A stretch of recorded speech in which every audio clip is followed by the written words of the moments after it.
নমস্কার, আমি মহুয়া দাশগুপ্ত। শীতের রাতে চলে এসেছি আপনাদের সকলকে গল্প শোনাতে।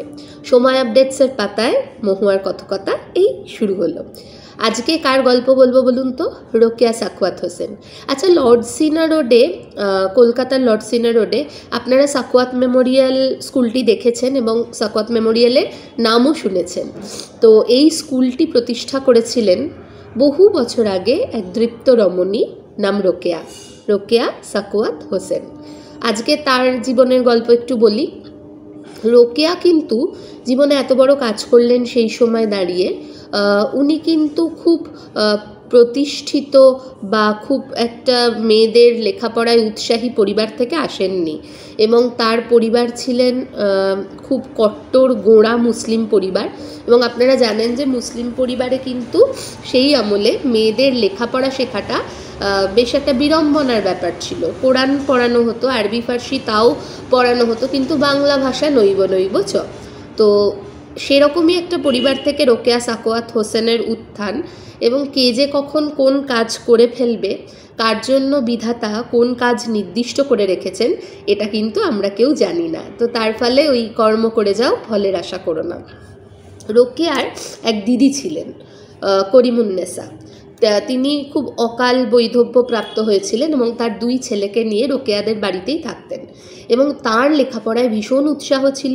তিনি বাংলা ভাষা ভালোবাসতেন এবং আরবি ফার্সি উর্দুর সঙ্গে তিনি বাংলা ভাষার চর্চাও করতেন, এবং মেধাবী পরিবার ছিল। তো সেখানে দিদির কাছ থেকে বাংলা ভাষা পড়তে এবং লিখতে শিখে গিয়েছিলেন রোকেয়া। এমনও হয়েছে যে রোকেয়া বা করিমুন্নেসার বাবা তাদের বাংলা পড়তে দেখে খুব রেগে গিয়েছেন এবং তাদের একটা অপদস্থ হতে হয়েছে, কিন্তু তবু তারা থামেননি, তারা লেখাপড়া করে গিয়েছেন। এবং করিমুন্নেসার দুই ছেলে ছিল, দুই ছেলেকে যেভাবে মানুষ করছিলেন তিনি, সেভাবেই তিনি রোকেয়াকেও মানুষ করেন। তার ফলে দিদির প্রভাব রোকেয়ার জীবনে কিন্তু অনেকখানি। রোকেয়ার বাবার কথায় আসি। রোকেয়ার বাবা সেই সমাজের ভীষণ ডমিনেটিং একজন গোঁড়া মুসলিম। তার 4টি বিয়ে ছিল, তার মধ্যে একজন স্ত্রী ছিলেন ইরানি। তো সেই ইরানি স্ত্রীর সাথে তার সম্পর্ক সেভাবে টেকেনি, কিন্তু রোকেয়াদের বাড়িতে একটা বিদেশি আদব কায়দা চালু হয়ে গিয়েছিল। তার ফলে ছেলেদের লেখাপড়া নিয়ে কিন্তু রোকেয়ার বাবা অনেকখানি ভেবেছিলেন, মেয়েদের ওই পড়লে হলো এরকম একটা ব্যাপার, কিন্তু বাংলা পড়া যাবে না। তো রোকেয়া কিন্তু ইংরেজি, বাংলা, উর্দু, ফার্সি প্রত্যেকটা ভাষাতেই নিজের প্রতিভার জোরে দক্ষতা অর্জন করেছিলেন। এখন এই রোকেয়ার সঙ্গে বিবাহ হলো। রোকেয়ার তখন 18 বছর বয়স। সেই সময় মেয়েদের জন্য বয়সটা একটু বেশি, তো তার ফলে তার পাত্র পাওয়া গেল না। পাত্র একজন ডেপুটি ম্যাজিস্ট্রেট, কিন্তু তার 40 বছর বয়স, এবং তিনি দোজবরে তার আগের পক্ষের একটি বড় মেয়েও ছিল। তবে এই বিবাহ কিন্তু রোকেয়ার জীবনে শুভ ফল নিয়ে এলো, আশীর্বাদ নিয়ে এলো, এবং রোকেয়ার জীবনে যা যা বক্তব্য ছিল অপ্রকাশিত 20র মতো, সেই সমস্ত কিছু প্রস্ফুটিত হলো তার স্বামীর সাহচর্যে। অসম এই বিবাহ তার জীবনে আশীর্বাদ হয়ে এলো।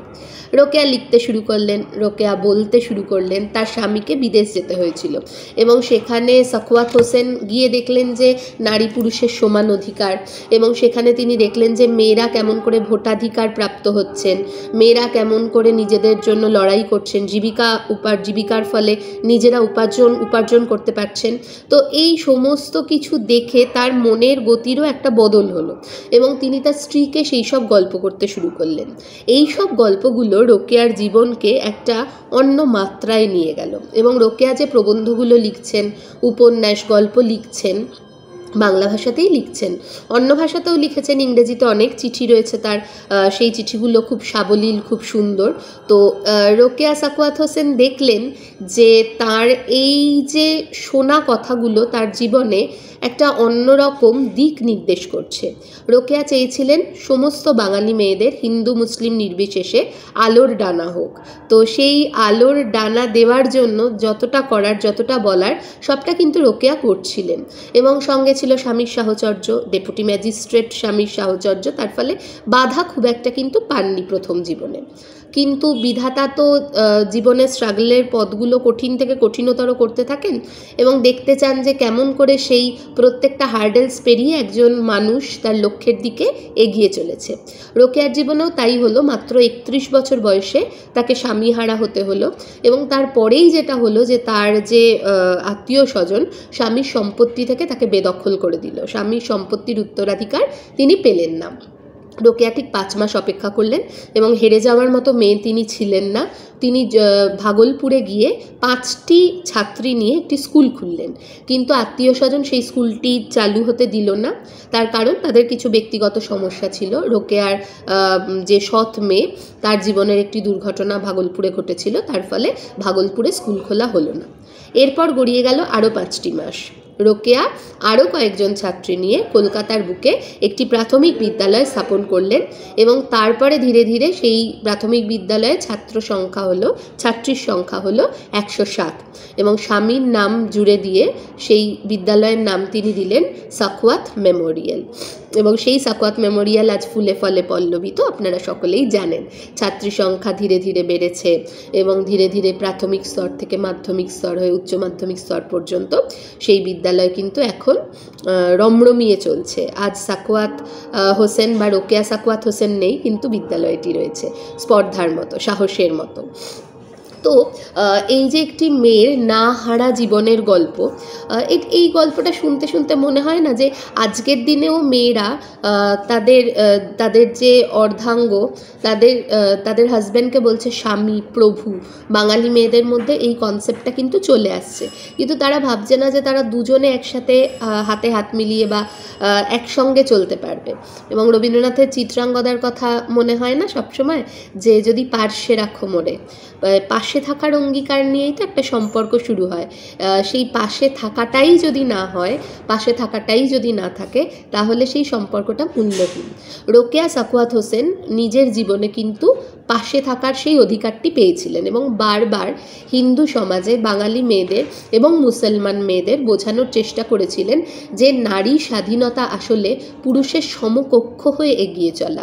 কেউ কারোর থেকে বেশি এগিয়ে যাবে না বা বেশি পিছিয়ে যাবে না, তারা সমানে সমানে পা ফেলে চলবে। এবং তিনি একজন বড় লেখকও ছিলেন। তার লেখা মতিচুর, সুলতানস ড্রিম, আরও অনেক লেখা, আরও অনেক উপন্যাস নারী স্বাধীনতার কথা বলে। আরেকটি কাজ রোকেয়া সাখওয়াত হোসেন করেছিলেন, সেটা হলো বেড়াতে বেরোনো। সেই সময় কিন্তু মেয়েরা খুব একটা যে ঘরের চার দেওয়ালের বাইরে বেরোতেন তা নয়, কিন্তু রোকেয়া সাখওয়াত হোসেন একদম পুঙ্খানুপুঙ্খভাবে উত্তর ও দক্ষিণ ভারত ঘুরে বেরিয়েছিলেন এবং সেই ভ্রমণ কাহিনীও তিনি লিখেছিলেন। তো তার লেখা, তার কথা, তার প্রেরণা নারী স্বাধীনতার ক্ষেত্রে একটা পাথেয় স্বরূপ, মাইলস্টোন আমরা বলতেই পারি। তো রোকেয়া সাখওয়াত হোসেন কখনো থেমে যাননি। জীবনের কোনো দুঃখ দুর্দশায় তাকে থামাতে পারেননি, কারণ তিনি যে আলু স্ফুলিঙ্গ হয়ে এসেছিলেন পৃথিবীতে, তার কাজ ছিল তার শিক্ষার স্পর্শে আরও অনেক অনেক দ্বীপ প্রজ্বলিত করে তোলা। তার ফলে স্বামীর মৃত্যু, 2 সন্তানের মৃত্যু, কোনো কিছুই তাকে থামাতে পারেননি। তার জীবনে আলোর ডানা ছিল, সেই আলোর ডানা তিনি আরও অনেক অনেক মেয়ের মধ্যে ছড়িয়ে দিতে চেয়েছিলেন, যাতে মেয়েরা আকাশ পায়, মেয়েরা বদ্ধ জীবন থেকে বেরিয়ে আসতে পারে। বোরখার আড়াল থেকে পৃথিবীকে দেখতে থাকা একটি মেয়ে কেমন করে পৃথিবীর মধ্যে অনেক অনেক মেয়ের মুক্তি ঘটিয়ে দিতে পারল, এইটাই রোকেয়া সাখওয়াত হোসেনের গল্প, রোকেয়া সাখওয়াত হোসেনের কথা। তো আপনারা যদি রোকেয়া সাখওয়াত হোসেন সম্পর্কে জানতে চান, তাহলে তার চিঠি পড়ুন, তার লেখা পড়ুন এবং তাকে জানার চেষ্টা করুন। এবং আজকে এত বছর পরে রোকেয়া সাখওয়াত হোসেনের অনেক পাঠক ছিলেন না, কোনোদিনই ছিলেন না, কারণ অনেকেই রোকেয়ার লেখাকে পুরুষের লেখা ভাবতেন। এবং সেই সময় রবীন্দ্রনাথ, বঙ্কিমচন্দ্র বা আরও পরের লেখকরা যেভাবে প্রসিদ্ধি পেয়েছিলেন, মহিলা লেখকরা কিন্তু সেইভাবে প্রথিতযশা হয়ে উঠতে পারেননি। তার কারণ সন্দেহ, সংশয় তাদের লেখাকে ঘিরেও সবসময় ছিল। যেমন একটা পরিবারের মধ্যে একটি মেয়েকে লড়াই করতে হয় তার অবস্থানকে নির্দিষ্ট করার জন্য, ঠিক সেই রকমই। তো রোকেয়া সাখাওয়াত হোসেন শুধু কাজ করতেই এসেছিলেন, তিনি লিখে গিয়েছিলেন, লেখাই তার কাজ ছিল। এবং আজ এত বছর পরে যখন সাখাওয়াত মেমোরিয়ালের পাশ দিয়ে যাই বা সাখাওয়াত মেমোরিয়ালের সাফল্যের কথা শুনি, তখন মনে হয় যে অনেক বছর আগে এক সাহসিনীর স্পর্ধার প্রতীক হয়ে বিদ্যালয়টি আজও রয়েছে। এবং এছাড়াও মেয়েদের জন্য অনেক কাজ করেছেন, তাকে নারী স্বাধীনতার একজন অগ্রদূত বলা যেতে পারে এবং একজন খুব ভালো প্রসিদ্ধ লেখক হিসেবে চিহ্নিত করা যেতে পারে। আর কি, আজকে রোকেয়ার গল্প বললাম আমরা।